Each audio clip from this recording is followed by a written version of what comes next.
Yeah, I'm never up at 3 a.m. I struggle to get up at 8, so the Bunny Hill, so is snowboarding. I mean, yeah. Yeah, I'm all about the Bunny Hill, except with coffee. With coffee, I'm like, all right. Where are we? Yeah. Okay, so we were kind of behind, and so I'm playing catch up a little bit here. And that's because I got thrown off by the fact that we had a Friday day off. So the catch up, where are we at? I got to do disk image analysis today. RAM gathering, I'm going to push off till next class, and I'm going to do email forensics today. I'm just going to squish that all together. Okay. Not RAM gathering. RAM analysis case study will be next class. That is just a walkthrough. We're gonna do stuff together. I'll talk about it as I go through it. Today is just gonna be a big spiel, so a lot of talking.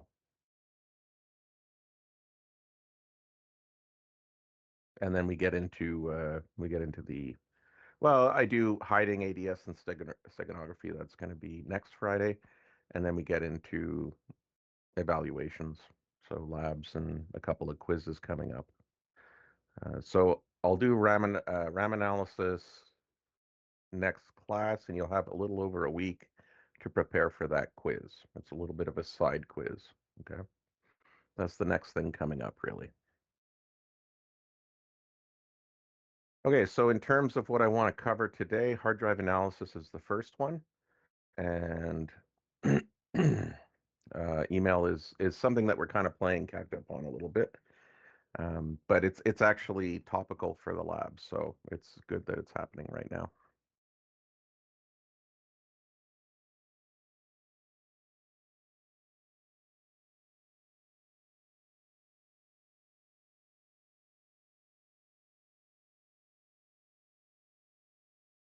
Okay, and I'll just check everybody can hear me okay, right? Before I get going here. Check, check, check. Yeah. Okay, thank you. Thanks, Coffee Man.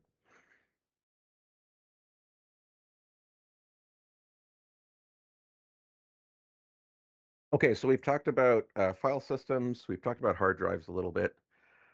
Now we're going to get into the kind of the general approach to extracting data off of hard disks.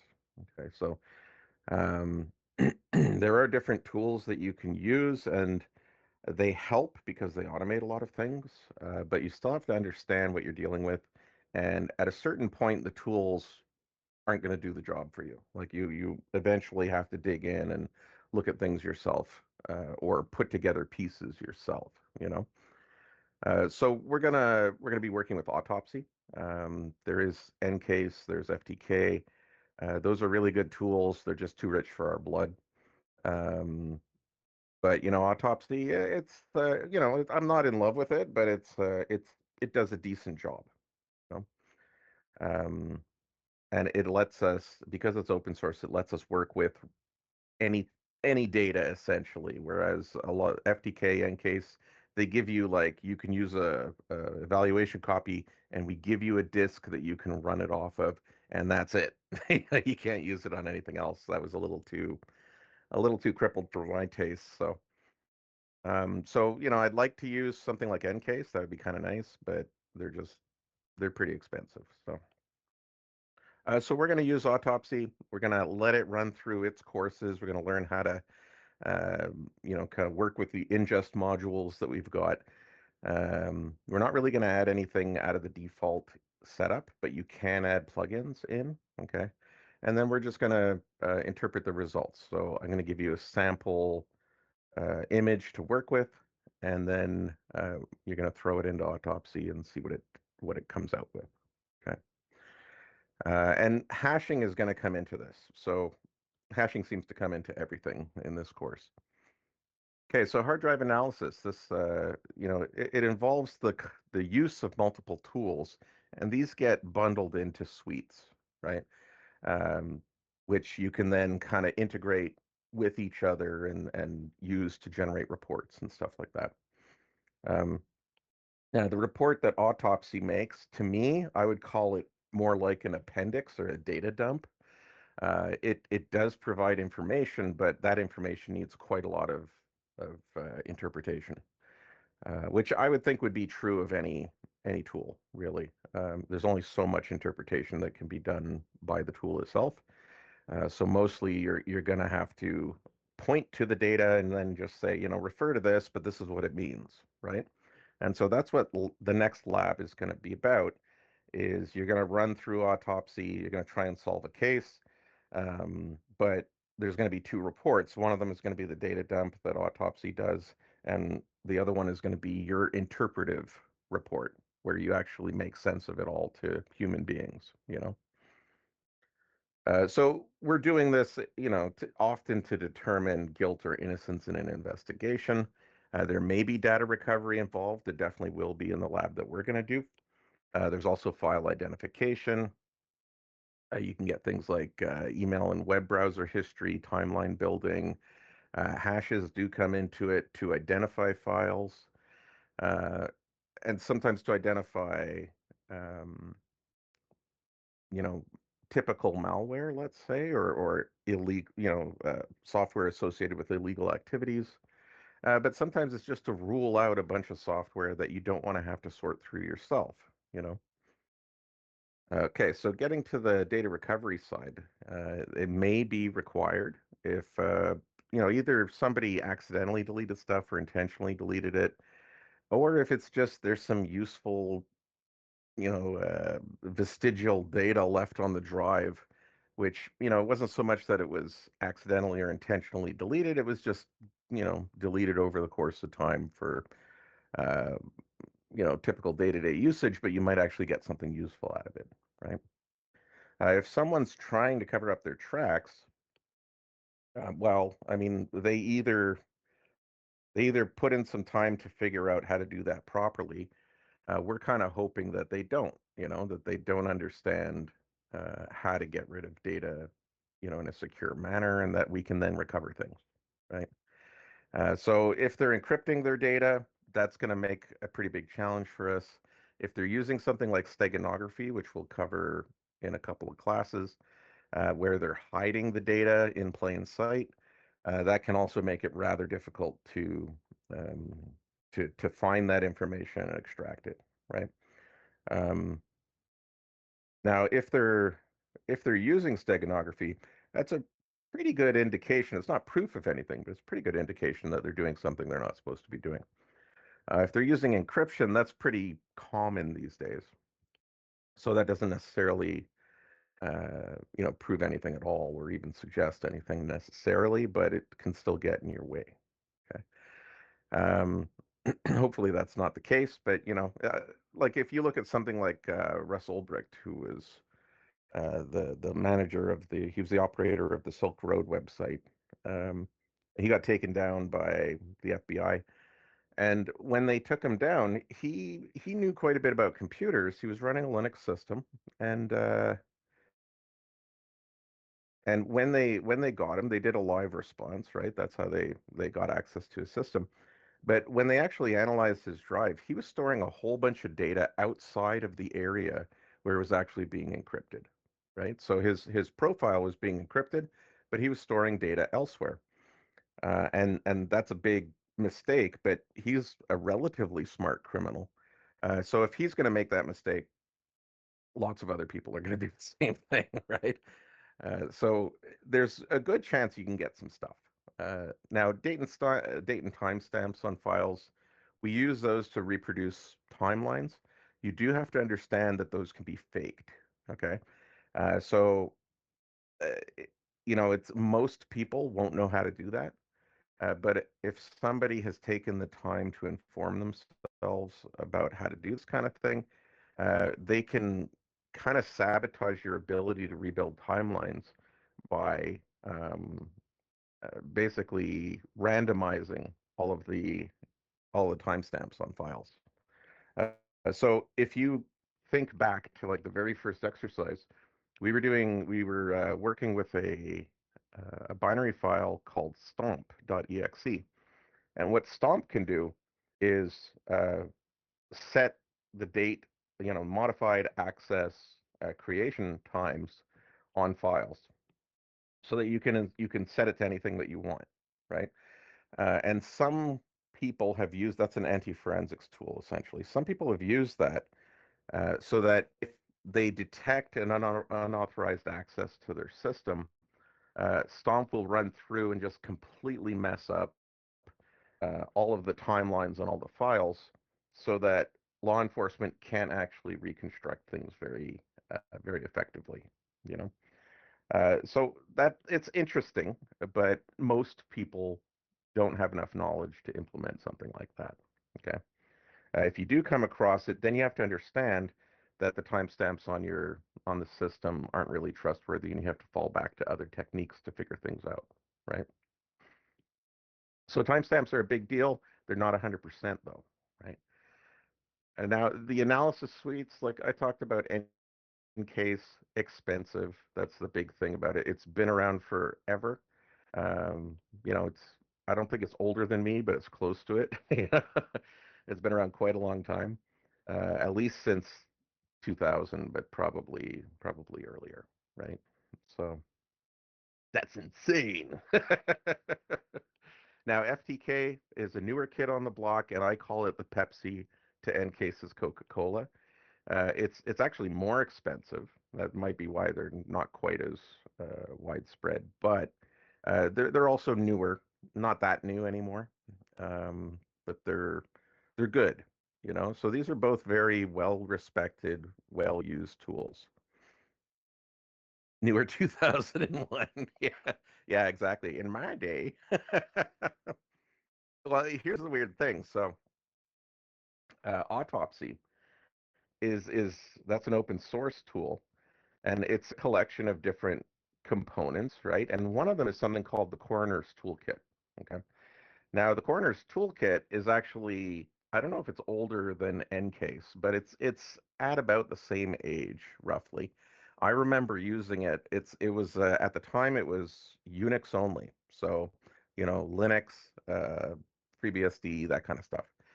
Um, and some forensic experts developed it to do response. And it was not very user friendly, as many Linux tools can be, you know. But eventually, over time, it kind of surprised me when I got into autopsy and I started reading up the history on it. I was like, oh yeah, Coroner's Toolkit. They've taken that and made that kind of the nucleus around which they've added other tools, and they ported it over to Windows. So that's essentially what autopsy is. It's built on some old school, pretty robust stuff. So react this message. Well, I like Pepsi and Coke. They both have their pluses, but not too much though. It's not like coffee. So we're going to use Autopsy because it's free. So the price is right for us as as poor students or poor institutions. uh, Now, in general, they all do a certain number of things in common. These are kind of the expected things that you're able to do with one of these suites. So they should be able to read in disk image formats, including raw binary, not exclusive to raw binary. So what is raw binary? That just means all the zeros and ones on a media, so say a disk, are exactly duplicated in a file. Okay, so the file is an exact copy of what was on the hard disk. Uh, that's what I like to work with. It's a bit more old school, partly because it's maybe a little less efficient. So what FTK will do when you actually create an image, they will they'll they won't quite exactly duplicate the format of the file system. They'll process it or pre-process it on their own to speed up queries and responses. I'm a bit of a purist, and so I don't really like them messing around with the data before I actually query the data, right? So even though it takes longer, I prefer raw binary. Now, that's not necessarily a deal breaker. I think FTK gets used all the time, and they're not always raw binary cases, right? So courts will accept other types of file formats. You just have to check, make sure that those are acceptable. Okay, but we're going to work with raw binary in this class. So the nice thing about that is that you can apply that to just a regular disk, or you can apply it to a disk image, right? And you could still get back exactly the same stuff. So it should be able to read those in, interpret them, identify any file systems that exist on that disk image, and then identify files on the file system and then allow you to extract them or to view them. Okay. So you don't necessarily have to extract the file to view it. There's usually readers that are built in that allow you to just view the content. One of those readers would typically be something like say there's a Word document, you can see the content of the Word document, right? But there would also be a hex viewer, which would let you see, a kind of a summary of the ones and zeros of that file. Okay. And so you might end up switching between those depending on what you're trying to do, right? Most of the time you'd spend time uh, looking through a reader, and sometimes when you get something a little unusual, you want to go down into a hex view and figure out a little more. Okay. Other things that they kind of are expected to be able to do, these tools, is to take hashes of all the files for you so that you don't have to do that. Okay. And that's good because when you're producing your report, then all those hashes are just there and available for use. Okay. You can also do cross-referencing of file hashes with either known good signatures or known bad signatures. So if you think of like AV products where they look for malware by looking for signatures, right? In our case, the signatures are the hashes of the files. And if you have a list of known good software, and that is to say software which is not malware or anything like that, it's not suspicious, and you're examining a drive, you can rule out a whole bunch of files where you're like, this is all standard vanilla OS files. I don't have to worry about that. I'm not going to focus on them, you know? And this tool, if you load in those hashes, it will do that for you. It'll kind of say, okay, I'm going to tag these as not really a concern. You can also load in a list of bad files. So things that maybe in previous investigations you've come across, tools that people have used, like for example, steganography or something like, I don't know, like Telegram or whatever, some kind of tool that somebody is using, which you're like, that often gets used by people who commit these crimes, right? And so you take hashes of those known files and then you feed it into the suite and it'll run through the disk.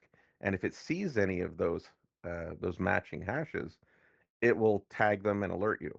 Okay. So again, that's saving you a lot of work, right?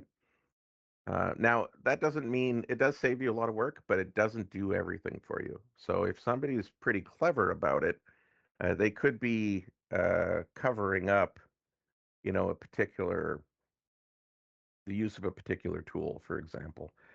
So one limitation with hashes is if I change a single bit in a file, an executable, it's going to have a different hash, right? So if somebody wanted to, they could make an innocuous change to the header of a file just so that even though normally it would get flagged as something that's suspicious, it doesn't. That's what they call anti-forensics. It's like taking measures which counteract forensic investigation. Okay? Um, so, like I said, allowing the examination of individual files through a viewer or at the hex level. And you can also search for patterns, typically through the use of add-ins, extensions, or plugins. Okay. Um, so that can be different things. You could have, like we have an email address module um, built into Autopsy. But you could have a plugin that allows you to read Mac file systems, for example, right? There's all sorts of different kind of extensions that can be added. We're not really going to go too deep into that, but just understand that this is the beginning of the suite of tools you can actually add into it. Okay. So I mentioned before, Autopsy comes from the Coroner's Toolkit, which was Unix based, and it was used a web site. So you would just you'd create a case on a web server that you'd set up. You'd feed in and import the files, and then it would process it, and then you'd use that web page to analyze the case. Okay. They've changed the way that this operates now. So they've set up a Java front end GUI, which is called SleuthKit. Okay, so SleuthKit is just kind of the sexy front end for the coroner's toolkit. But basically, they've mixed those two together in some kind of unholy alliance, right? Along with a bunch of other tools which get added in and integrated with the toolkit. So the Sleuth Kit is a successor to the Coroner's Toolkit in the sense that it's incorporated its functionality into it, but with a nice Java GUI. Okay, I'm actually not a fan of Java personally. I find it's kind of slow and a little janky, but it does have some positive features as well. So it's the people who wrote this, they kind of they consider it a plus that they think basically that the Java GUI makes it faster. And it makes it faster because it can do multi-processor activities, right? So it can have multiple tasks running at the same time. It does a bunch of stuff in the background, but it still lets you look at things as they're being discovered, as opposed to having to wait until everything's done and then it presents you with the total results. That's good. I still don't find it fast personally, and I never find Java typically very fast. However, it's not terrible either.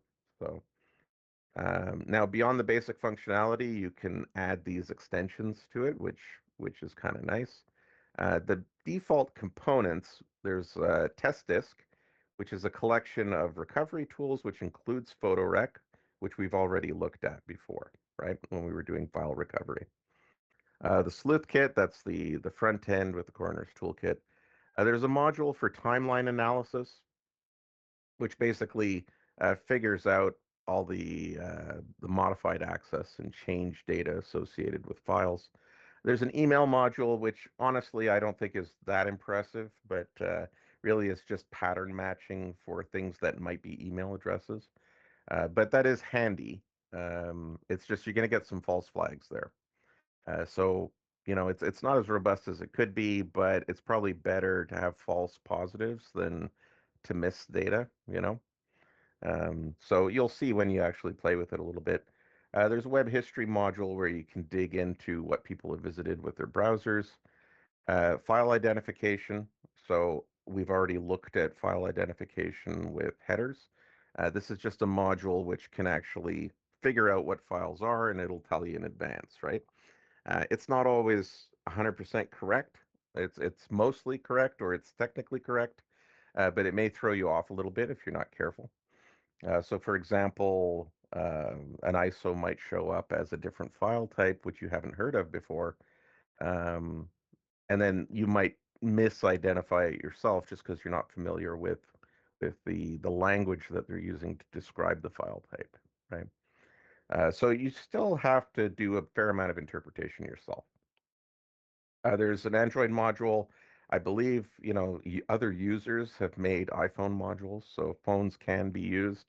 I've kind of avoided that in this class just because what are we going to do for, getting into a phone? Really, we need some.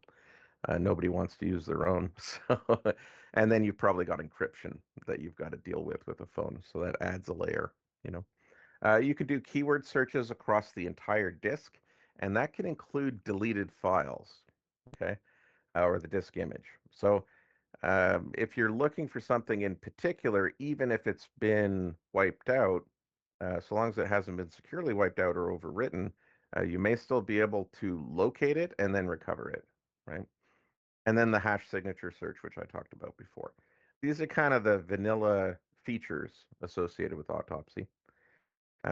Like I said, the front end is written in Java. I don't consider it that speedy, but the authors do. But it does do some uh, parallel activities, which does, it can do multiple things at the same time. So what you're going to find is when you're running it, the data is going to be showing up bit by bit, right? Until it finishes running all of the modules. So what it means is you can get to work right away, but you don't have all the information. So that's something to consider. Just because you're not finding anything right now doesn't mean that it's not going to show up a little bit later once all the modules get run. Large data sources can take a lot of time to process. And if you import a disk, let's say it's let's go for say a 30 gig disk, okay, which is not that big. Um, like let's say it's 30 gigs of actual data, including deleted files and stuff like that, and the rest of it is just empty.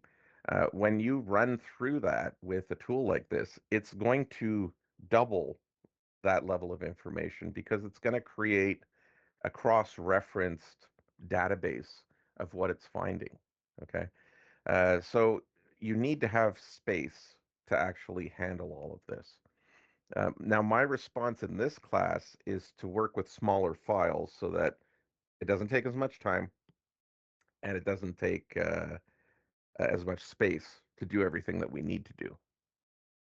Double live it and give it to the next guy. Yeah.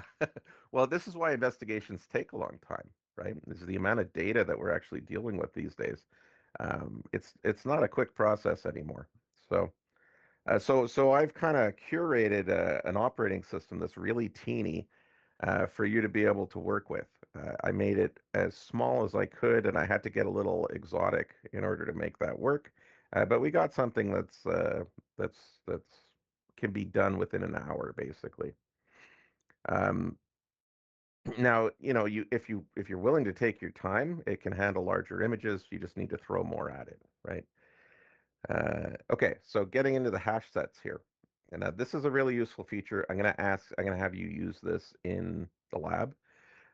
There's kind of the bad list of hashes and the good list of hashes, right? Now, there's an organization in the US it's called the National Institute of Standards and Technology, and they maintain a database of hashes, gigabytes and gigabytes of data, okay, of historical executables and other files and all of their hashes. And this is called the NSRL database. So National something Resource Library. I can't remember. But anyways, it's something that they publish regularly. They keep updated as new software comes in. They add the hashes to the database. Okay. And so you can feed that in. We're not going to do that because it's a huge amount of data again, right? But you can feed that in to a case, and then you could say anything that matches any of these hashes is not really a concern to me. So don't bother me with it, right? You could tell Autopsy or Ncase just like, just tag all those items as known software and don't really worry about it. Okay. Um, and so that reduces the number of files that you really have to look at manually, okay, that you might think are worthy of note for whatever reason. Could be that they're malicious if they don't match these, or it could be that they're just files that no one's seen before, but you'll have a lot fewer of them to deal with as a result. Okay.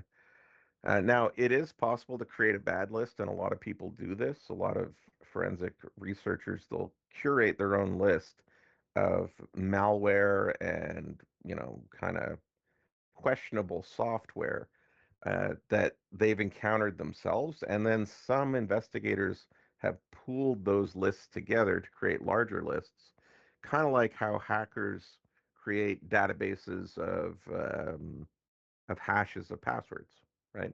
It's the same basic idea. So they'll share these, and then everybody kind of benefits, right? And so if anything shows up from the bad list, you get alerted. You can configure the system to say, I want you to tag that as questionable or, you know, of note, or investigate this further, you know. Um, Now, this applies to deleted files as well, by the way. So even if the file is gone, so long as it's still resident on the disk at some level, you can get a hash of it. If it's a partial file, the hash probably won't help you that much. Okay. So most forensic suites do have the ability to recover deleted files automatically. It may come with or without the original file name. It depends on whether the file allocation table or the MFT uh, was recoverable. If it is, then you'll probably get the file name back as well. If it isn't, then you might just get kind of the proper extension, but it's going to have some kind of random name associated with it, right? But either way, if you're using hash comparisons, you can identify what that file was potentially, okay? And that can save the investigator a lot of kind of slogging work, you know? So they may not have to do this stuff as manually most of the time. Eventually, you have to step in and look at things yourself, right? But this can save you quite a bit of time. So by accessing a raw binary image of the disk, we're also able to look at slack space. So that's where you might get partial recoveries of files. When you're getting down to that level, automation is not going to help you as much. Okay. Because if you've got a partial file, you might be able to view it with a hex editor and get some interesting insights out of it. But you're not going to get any hash hits or anything like that. So that's where the investigator is still important. I think even AI could probably help a little in the future, but you're still going to need a person to really look through this and figure it out. Okay. And you can extract all of that stuff off of the disk and onto the forensic workstation. So, and then you can do things like run it in a virtual machine or something like that, right? So in terms of hex viewing, this is kind of more advanced, but sometimes it is preferable. You could just use the visual representation, but sometimes it's better to view it with a hex editor, especially when you're getting down into slack space. A lot of that stuff, if it's text data, could be readable, right? If it's binary, I mean, some people get good at kind of reading the binary files a little bit. Like in the Matrix, the guy who's like he's looking at the stream of characters, he's like that's the lady with the red dress. There are some people who get to that level where they could just look at a hex of a file and they could say, okay, yeah, that's a JPEG, that's an Office document or something like that, because they've gotten so used to the hex characters associated with file headers, right? But that takes quite a bit of experience. So, hex viewing is better for viewing fragmented text data that can have some useful information. So file signatures and slack space are more profitably viewed with a hex viewer if you have to get down to that level. Okay. Now, the plugins are pretty much, it's a way of just kind of opening up the product so that people can create their own features. If they have a need for something in particular, then they can implement it themselves and they can make it available to other people to use. So, for example, let's say you discover a new type of steganography that someone's using, and you figure out a way to detect when it's being used based on the changes it makes to a file, right? So that's an entirely new kind of signature. You can add a plugin that would allow other users to then detect the usage of that particular tool, you know, and you could make that available to other people. And so there's a community of investigators who have some coding experience who will do that kind of thing. They'll have to come up with a tool or a plugin for themselves, and then they'll share it out in the community. Okay. Now, if you're working with Ncase or FTK, um, that community is kind of a gated community. So you have to log into the Ncase community forums, and they have methods for sharing all of these plugins, right? So they do offer a plugin capability, but if you haven't paid for the product, you're not really getting access to it, right? Autopsy, on the other hand, it's open source. Their plugins can be found on GitHub, and that's pretty much where you have to go to get them. And so that has been growing over time, but I don't know. It's an open question how much this will be maintained. So people might develop a plugin and then fail to maintain it. subsequently, and eventually that might not become that useful anymore. But generally, you should be able to, like, there's general good long-term support for plugins, but it may not be kept up to date. So, um, so yeah, you can. There are browser extensions for searching through particular types of browsers, like Chrome versus Firefox, etc. You can look for all of those, and within the community, people will just kind of help each other out. Okay. Now, at the end of all of this, so you've used the tools, and then you dig deep into the information itself to come up with your own conclusions. You're going to have to produce that report, right? And Autopsy will let you produce some useful information. Like, all the information is there, but it doesn't produce it in a way that, say, a judge or your grandma could read, you know? So they'd look at that and be like, okay, well, that's nice. What am I looking at, right? So I consider that, like, to me, it's a bit more of a data dump. It's not raw data, but it's basically a listing of useful findings, right? With no real significant interpretation. Um, so that's good to have, and I treat that as an appendix to a report that you would actually have to write yourself.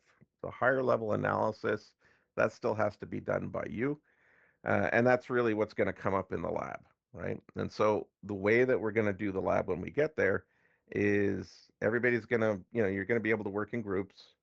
There's going to be two deliverables. One of them is going to be the report, the higher level report, which will be done as a group.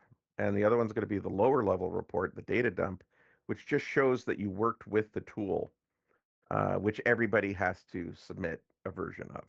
Okay. And that just kind of shows that you had skin in the game in the project, and everybody was kind of working together a little bit. So everybody's going to have their unique data dump deliverable, and then you, as a group, you're going to have that higher level interpretive analysis. Okay. So, like I said, these are the reports generated from Autopsy. They're better treated as additions to that real report. Okay. And we won't worry too much about review. If you're interested, here's some details about the sleuth kit, etc. Even EnCase. If you're interested, give EnCase a try. I think they make you contact their sales department to do it, though. Sorry. Okay, now I want to do an email chat, but are there any questions about this before I move on to it?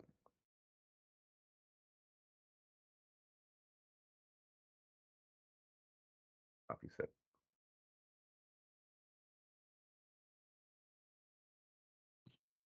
Okay. So what I've done is I've just taken email and internet investigations, and it was in part two. I've kind of slid it down over here into part three because we never finished the email section. So we've done web investigations already, but here we have, a PowerPoint presentation on email, and there's also some exercises in there that are specifically email related. This would be, now is a good time to do them because they're going to be handy for the lab. Okay.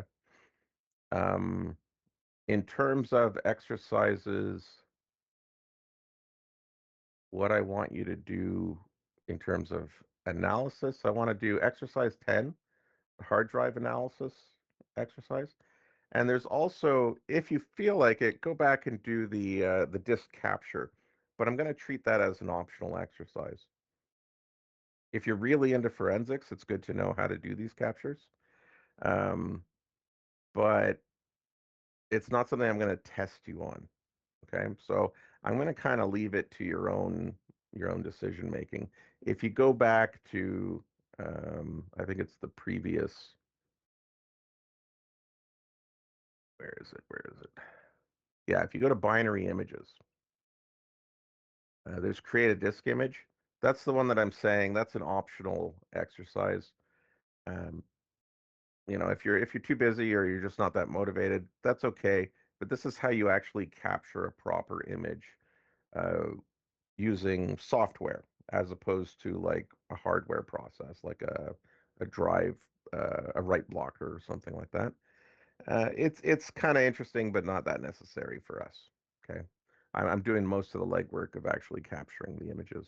So, um, but yeah, in terms of what you should do, you should definitely get exercise 10 done, the hard drive analysis. That's going to be using autopsy, and I've got there's an autopsy image right here for you to work with. And if we just go to details, I'll just show you. I tried to make as small an image as possible. So this one is 500 megs in size. It's a little bigger when you extract it all out. Okay. Um, basically, I'm using a alternative operating system, which looks a lot like Windows, but nice and small. And so we can do an analysis on the drive rather easily. Okay. So you want to grab this down, this autopsy image, and you want to apply exercise 10 to it. Okay. That's for that part. For the email investigation, I'll do the spiel. And then when it comes to exercises, you just want to do anything email related within exercise 14. Okay. And that includes um, this email header exercise. You want to do that as well. Okay. That'll just kind of help prepare you for the lab as we get into it. In terms of timeline, I mean, you can go back and refer to it anytime. So you can play catch up if you have to. Okay, so let's do this thing. This won't be too long, and then I'll let you go. Okay, so why investigate email? A lot of bad stuff happens through email. There's bad, email was never designed to be secure. It's old school. It's been around a really long time. And so, if you think about HTTP, that's also old school, and we've moved on to HTTPS. But email, we use other things like messaging and stuff like that, but email is still kind of the primary way that a lot of work gets done in organizations, right? So there's all sorts of security holes that people have learned how to take advantage of with them. Okay, so when it comes to investigating any kind of crimes or lawsuits or anything like that, there's a lot of things that you can worry about. Malware attachments, that's how all of this, ransomware typically comes about these days, is somebody clicks on the wrong email link and all of a sudden, hospitals are getting ransomed. So email is often a hook into the organization. Spoofing, we'll talk about each of these as we go through. Email bombing, spam, phishing, and spear phishing, which are similar but slightly different. Stalking, so you might want to look at people's emails if you have like a domestic violence kind of situation. Extortion, which ransomware kind of fits into that. Harassment in a workplace, let's just say, defamatory emails. All of those can cause you to need to do an email investigation, right? Now, it's popular with malware writers because it's a really easy way to spread malicious code. So you Trojanize some application, you send it as an attachment, and then you infect people with it, right? Or you hijack a session or what have you. There's different aims, but the way that you're getting in is typically through email links, right? So 99% of attachment-based email does require that the user actually click on it. So, the first step you should always, if you ever get an attachment, just don't open it to start. Make sure before you click on anything that this came from a good source, and even if the source is good, I'd still be suspicious of it typically. Um, so CryptoLocker, this is an example, and this has been going on now for years. It's not just CryptoLocker, but back in 2013, that kind of spread like wildfire. It was kind of one of the early cases of ransomware. with, you know, 500,000 victims. It's good money. Like it's good, you know, people who can't get jobs in IT where they live, they can still make money doing this illegitimate stuff, and you know that's why it still has relevance today. So this is something we haven't really figured out a solution to yet. You know, we do what we can, but it's a numbers game. So um, you know, it's one of the things where you have to train people just to be more suspicious, right? Email spoofing is not in and of itself dangerous. It's just that that gets used to allow for more dangerous things to happen, right? So one of the issues with email is that it actually it was never really designed to verify the identity of the sender. It was always assumed that people were, you know, going to use it in good faith, and that's because it was developed in the 70s, you know, before we really knew that the internet would become such a big thing. It was just a bunch of academics talking to each other, right? So we've built up security around it, but fundamentally, it's not a secure protocol, right? And so you can fake who you claim to be, and we've seen that in Exchange in mail server where we send emails from fake email accounts, and the server is just like, yeah, okay, you know. This is pretty typical with email. And so spammers and malware authors, like they'll send email and they'll come from a completely fake source, right? They're not really looking for a response. They just want you to click on that link. So this gets used in spamming and phishing campaigns. Spamming is just more of an annoyance, but phishing is actually quite dangerous, right?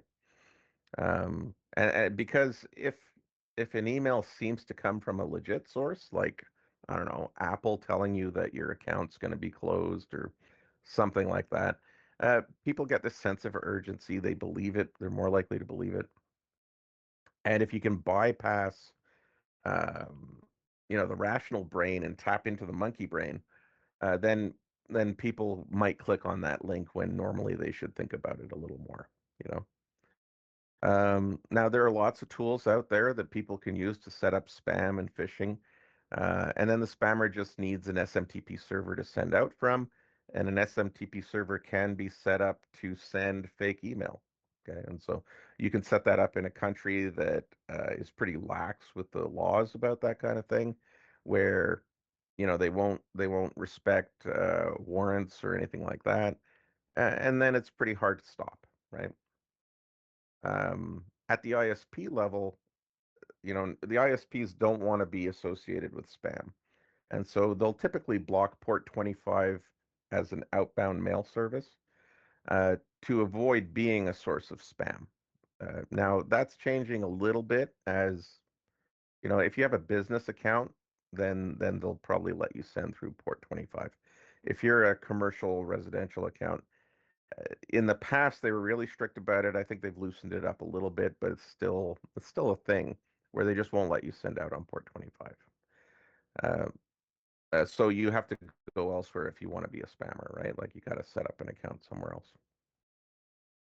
Now, spoofing in and of itself, the faking of email addresses is not it's more like a nuisance, but it does get used in more malicious attacks, right? In order to get people to click on things.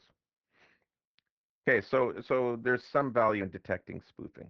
So as a receiver, as a person who's getting email, detecting fakes, you know, um, what can you do for that? So there are different things that you can do. Most people won't do a lot of those.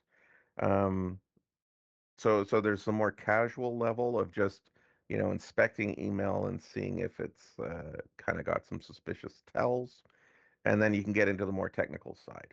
Okay, so you want to recognize the signs. Some of those are if there's poor spelling, poor grammar being used, uh, you know, an urgent situation, like we're going to close your account if you don't do this kind of thing, or you know, somebody has access to your data. Maybe you want to check on this, whatever.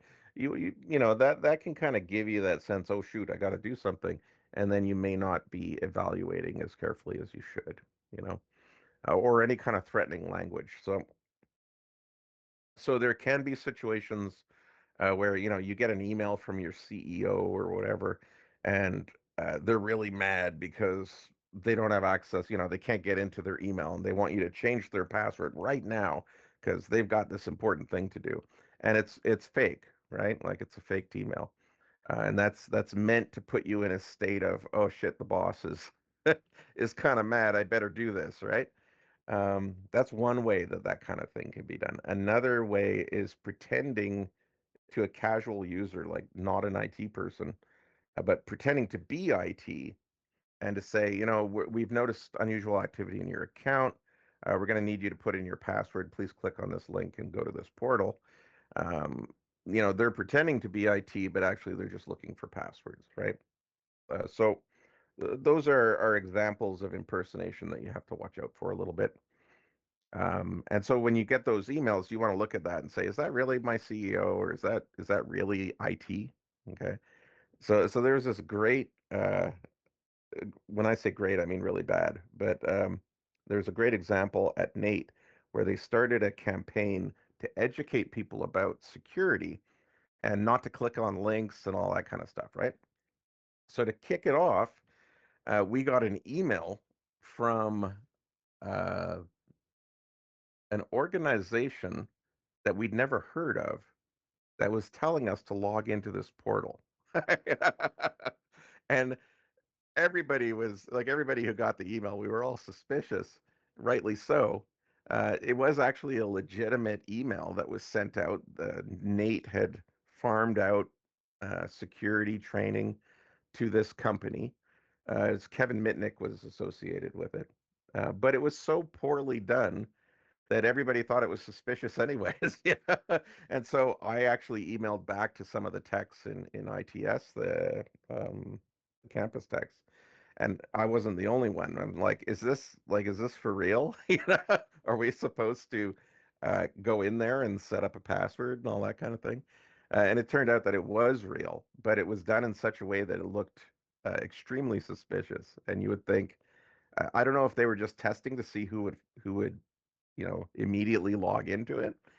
They never really talked about it later. I think they just didn't think about it too much. It's a good example of bad messaging, really.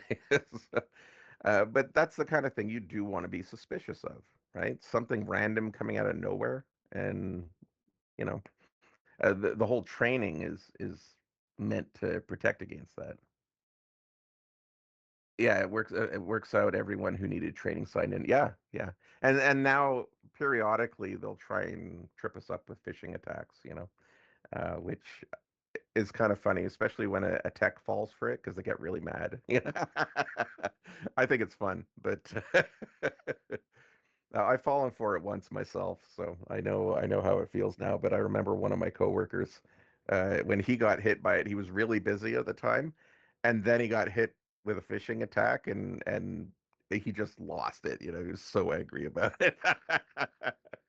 But it was actually kind of funny. So some of the things you want to do to detect spoofing, you want to, um, see who the message is from, but there's a friendly from and then there's the actual from. And so if those are different, that's a little suspicious. And that was one of the things that email actually had. It was saying it was from ITS, but when you look behind the curtain, it was actually from this other company. Um, so stuff like that is a little weird. If they give you a sense of urgency, that's a little suspicious. If the grammar's bad, that's also possible, but a little suspicious, right? Now, that's just at the user level. At the organizational level, there's technical solutions that can come in. Holy smokes! Yeah, so I mean, for us nerds, if we don't trust the users to make, you know, reasonable decisions, and that is a numbers game. What can you do to reduce the chance just by applying technology? So there are some tools that exist by default in by through email providers. So there's SFP, DKIM, and DMARC, and they kind of integrate together a little bit. Okay, so uh, SFP is Sender Policy Framework. Essentially, this is configured at the server level, the email server level. Uh, SFP will just check whether a certain IP is authorized to send mail for the domain that it's sending mail for. And so, if I'm getting something from apple.com and I do an MX query on apple.com and it gives me a certain list of IP addresses, and the IP that I'm receiving this email from doesn't match any of those, then that's suspicious, right? And so I can, at the server level, this could be flagged and say, this doesn't seem right. And then when you flag it, it can go into the junk folder, right? So this is one of the reasons that email can be shunted into junk.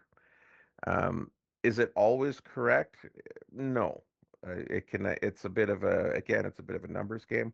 So that's why, like, I sent an email out for you guys to download that tar file a while ago for 2515, and some people are like, "Yeah, that went into my junk folder."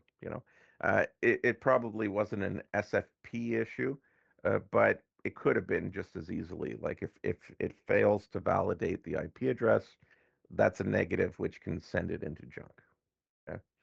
And it might be that the IP address is perfectly good. It just doesn't show up in the querying that gets done. Okay. DKIM is more about um, the sender. Okay. So here we're setting up essentially digital signatures for email verification. So you need public keys set up to make this work. It's a little more complicated than something as simple as SFP. Uh, it does exist, and if you check into the email headers of things like Hotmail, not Hotmail, well, I use Hotmail, but it's Outlook, right? Uh, they'll um, they'll usually have a DKIM component to it. It may not be fully enforced, but it's usually there these days. Okay, so this is something that you could set up on Exchange. This is something that you could set up in Linux. It's an open tool, right? And you can kind of change the level of enforcement so that, if somebody doesn't have a digital signature, then you're not accepting their mail. Or if they don't have a digital signature, it's going to go into junk, you know. But there's a lot of wrinkles to it. So do understand that it takes a little bit of work to get it configured the way you like. DMARC is domain-based message authentication reporting and conformance. So this is actually just a management tool that lets you set policy for some of the other techniques that are available. Okay.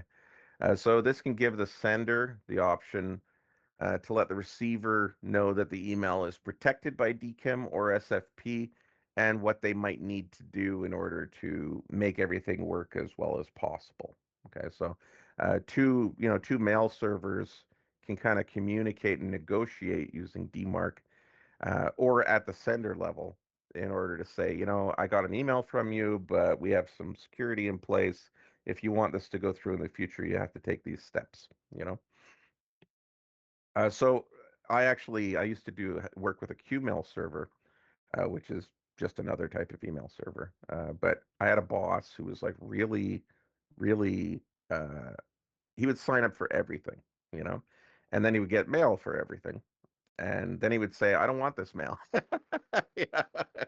And so he would ask us to like have really, really strict spam filters in place. And so I ended up making like a black list, a black hole mail. What do they call it? RBL. I can't remember what it stands for now, but a blacklist essentially of servers that are known to be associated with spam. So kind of like the opposite of SFP, instead of validating, yeah, that's a good source, it would say, yeah, that's a bad source. Anything that's coming from that, we're not letting it through. But it got so bad for this guy because of how much he would sign up for that we had to set it up so that anytime someone emailed him, the first time they emailed him, he wouldn't receive the message. Instead, there would be an auto reply which would go to the other person and would say, if you're a real human, reply to this email, and then we'll start delivering your mail to this guy. So you can get pretty medieval with this kind of stuff. Like you can get pretty strict. But they always have their own little wrinkles. So one of the issues was if a person sending had that same configuration, then when they sent an email, there'd be an auto reply, which would not be delivered to them, but instead there would be an auto reply delivered to the system, and that would keep going back and forth, right, in an infinite loop. And then you'd have to make some kind of exemption. I hate mail. But this is how you have to deal with this sort of stuff, and this is where things get quarantined, whether they're good or not, right? Now, I'm not really talking about identifying, like looking into the text itself and heuristics and all that kind of thing, but that can all come into it too. Okay? And all of this is just to protect users from themselves, really. So, most email providers these days, they have good protection against spam. Gmail is well known to be very good with identifying spam. Microsoft Exchange, they have their own anti-spam features that you could turn on, or you can implement your third-party solutions if you don't feel those are sufficient. Um, yeah, I still can't remember what RBL stands for. I want to say raging, but I know that's not. But it's a blacklist essentially. So you can set up blacklists, you can set up white lists. Uh, if you're really having problems, you can actually determine what software sent the message sometimes. Okay.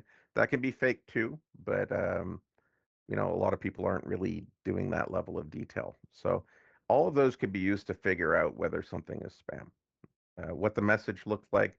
So if that's more at the human level, but all of those in combination can help us avoid these kind of issues, right?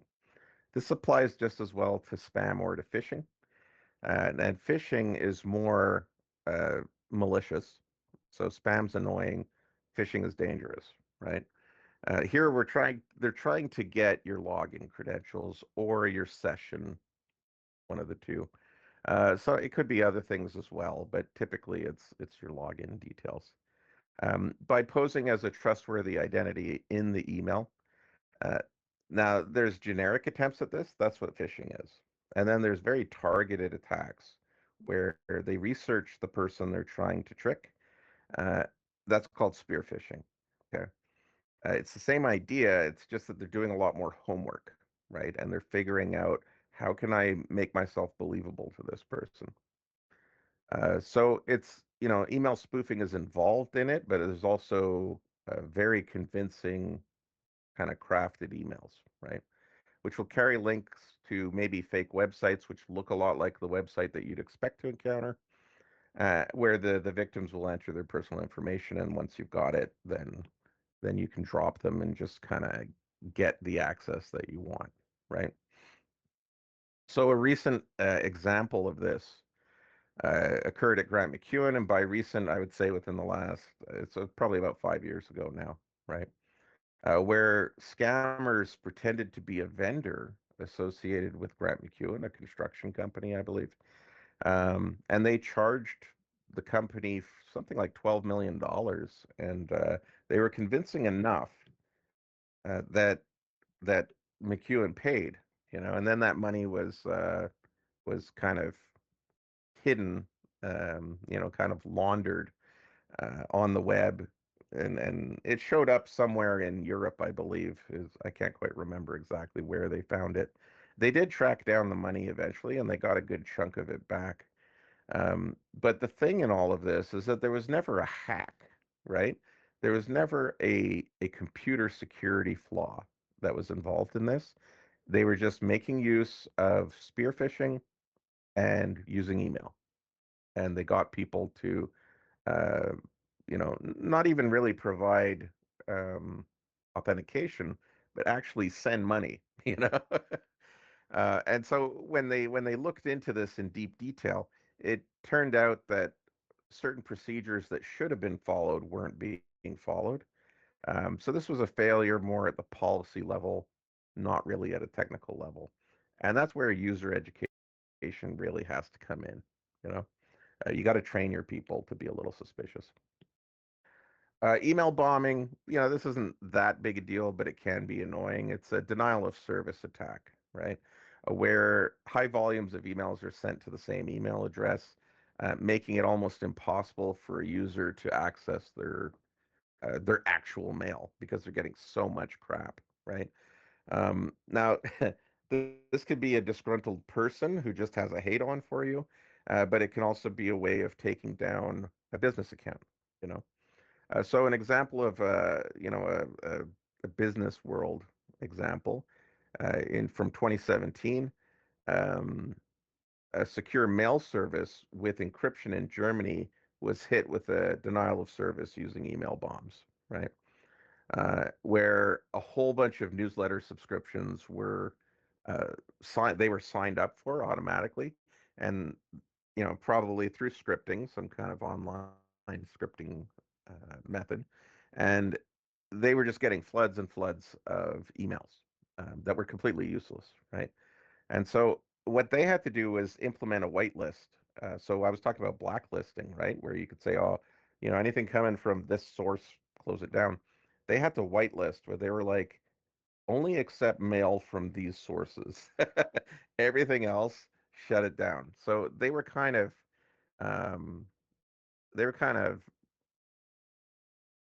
denied service almost entirely until they were able to unsubscribe these thousands and thousands of subscriptions, right? So they had to use a whitelisting technology to do that, and I've used that before. It works, but it's like it's the nuclear bomb of defense essentially. It's rather inconvenient to have to do that, but just the way that email has been set up, it's not that hard for people to deny service. Okay? Now, when it comes to email forensics, you might be investigating any of these kind of events. So how do you do that? Well, there's different kind of challenges depending on what kind of email clients you're using, what kind of email services you're using, right? So there's a lot of web-based email clients, and there's a lot of applications like Thunderbird, Outlook, right? They store data in different locations, and so therefore you have different forensic responses. But either way, you're going to be looking at email data. So that's email headers, analyzing where mail came from, right? Dealing with either corrupted or deleted artifacts. So if you're doing some kind of recovery that can come into it, you could have some PST or OST files if you're dealing with Outlook, where you want to do an analysis on those. And we've worked with free kernel in the Exchange course. That's one of the things that shows up in the exercise that we're doing for email. So the browser-based clients, Yahoo is not so much of a thing anymore, but Gmail, OWA or Outlook, right? Yahoo is still a thing, but it's not as big. And then you get full-blown email applications, Outlook, Thunderbird, Eudora, Lotus Notes, which are a little less common. Um, those are two different beasts, right? So they have their own complications.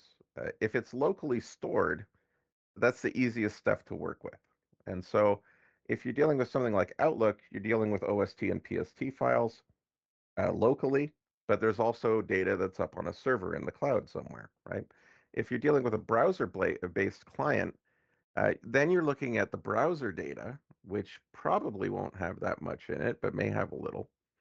You might want to look at the cache and things like that. And then everything else is up on the cloud, right? And so you have to worry about things like warrants, jurisdictions, right? Now, the big corporations, government clients, all the biggies, they prefer the full-blown applications over the web-based ones. Smaller businesses, individual users, uh, excuse me.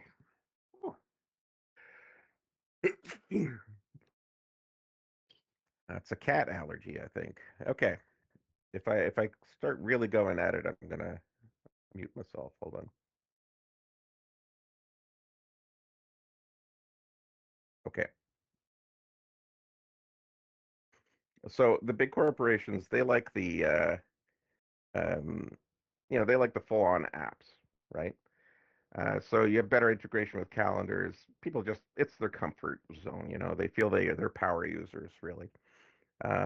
So mount more power features like spell checking, etc. And maybe they have a corporate policy that data has to be stored locally. That's less and less true these days. But those can be reasons why big corporations don't go for email-based mail. Um, I think honestly they like the prestige of not having to go through a browser. I don't know, but really, if it's all local, that's actually easier to deal with when you're doing an investigation.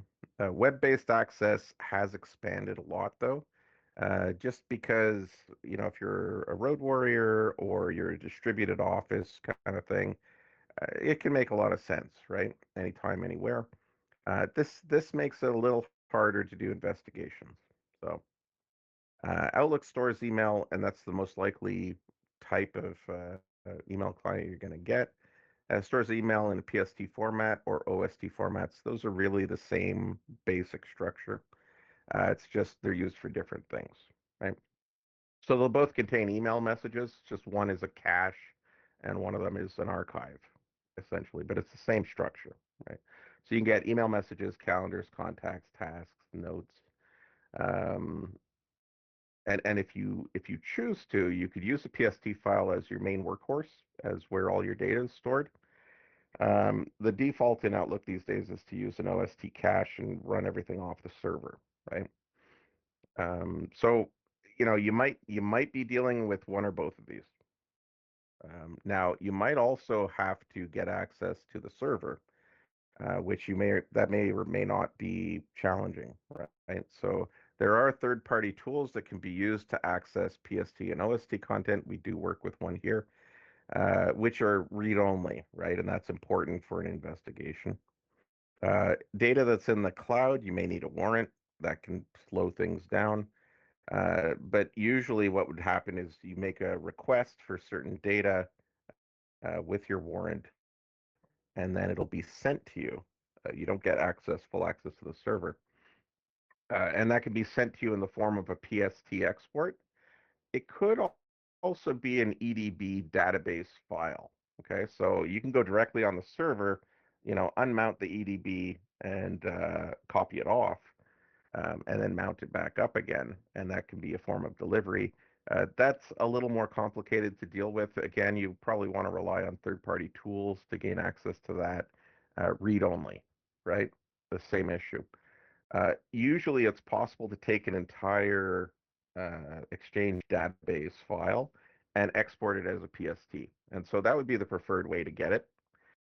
But you work with whatever you get, right? Now, email headers, if you're doing an investigation, this can help you figure out. This is not something I'd expect a casual, Joe to work with. Um, but like your average user is not going to inspect these too much. However, when you're actually going through things as an investigator, it's useful to be able to interpret this data. Every email comes with email headers, which give information about where messages came from, what servers they went through to get to you, and what kind of steps were done to vet the data as it's coming through. So here I've got a bit of a sample. This is a PayPal email that I got, and the question is it legit or not? And you can see that it's going through a certain amount of vetting on the server side, where there's some DKIM being done to actually verify um, the sender, right? Which adds to the confidence that this is a legit email. Okay, and so by inspecting the header, I can actually see whether it's passing that or not. No typical user will do that, but what's actually these headers are being used by the SMTP mail servers themselves. They're the ones who process a lot of this. As an investigator, you might want to look at that too and see if you can find any evidence of spoofing, right? Or the opposite, just to verify, yeah, we know that you sent that email. You can't really deny that it was you because we have these email headers which show that it actually came from your account, you know. So that's something that can come into it. That shows up in the exercises as well. Okay. Uh, so things that may be of interest in terms of looking through email headers, the email return address, what servers you went through to receive this email, including IP addresses to verify that it's legit, right? Any information about the sender, any information about the recipient, that may be somewhat limited for the sender. You might just get an email address and that's it. But you can certainly determine the server that they issued the email to for delivery. The subject of the email, that's not that useful. The date and timestamps are, especially if you're constructing a timeline. And then any kind of MIME content, that's just essentially attachments and add-ons so that you're not dealing just with text, right? So if there's any kind of media that you want to include or links, hyperlinks, things like that, MIME comes into that, right? And so attachments are often formatted in MIME, which then have to be extracted out to look at them properly. Okay.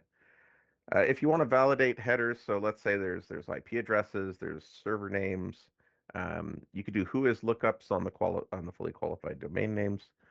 You can run trace routes to see whether those servers actually exist or if they're faked. You know, um, there's something called SamSpade Tools. The original site's offline, but Petri.com they actually do have an equivalent which you can use um, to vet some of these details about domain names and stuff like that. Okay. Now those headers that I'm talking about, if you go log into a webmail system and you try and find those headers, you're gonna have to dig around a little bit. Okay. Same thing with Outlook. It doesn't really show them for the casual user. You got to dig in and actually investigate a little further to get those to be able to uh, view them and read them properly. So each website is a little bit different, but they all do allow you to do that in the end. Now, email investigations, they're a little harder because of uh, warrants and jurisdictions, right? So the email is not directly on the system, it's on some remote server somewhere. And web-based apps, like a web browser, it may have small artifacts left over that you can use, but it's not going to have something like a PST or an OST file, right? It's not going to have this huge cache of data. And it also depends very much on how the browser's set up. So if somebody's cleaning up or they're using it in private or something like that, um, you're unlikely to get much back. So there's an interesting wrinkle in lab two, in sorry, not lab two, in this lab coming up, where we directly extract an email from RAM, which is kind of nice. But really, it's a lot harder work than if you're just dealing with a normal client, you know. So emails, they do leave traces, mainly found in the temporary internet files, but then you're going to have to poke around quite a bit, and you never know what you're going to get. Like the mileage is going to vary. So, um, but there is some hope that you can get some stuff back, as the lab will actually show that it is possible to get things. Okay, that's a lot of talking. So thank you for being patient. Any questions in terms of what needs to be done, what's assigned, or what have you? So the exercises below are must do, and the rest are optional as of right now without the steganography section. Okay, RAM gathering is, I would call that an optional. Um, Nice to do, but not need to do. Data recovery, need to do. Hard drive analysis, need to do. Web email, I don't think you need to do it at this point in the course, except for, well, okay, the web stuff you don't have to do. The email stuff you should do, including the email header exercise. Yeah. So yeah, you could take RAM gathering out of that as a must do. Okay. Anything web related. is not a must do, but maybe a nice to do. Let me just put that in as a reply. I'll just say X5 is nice to do.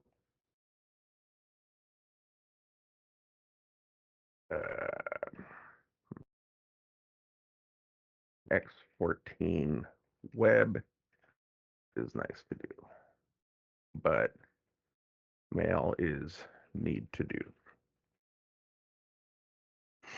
Yeah, yeah, that captures it pretty well. Okay.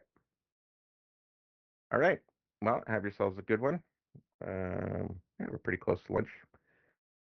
And all three Sammys, you have yourselves a good lunch.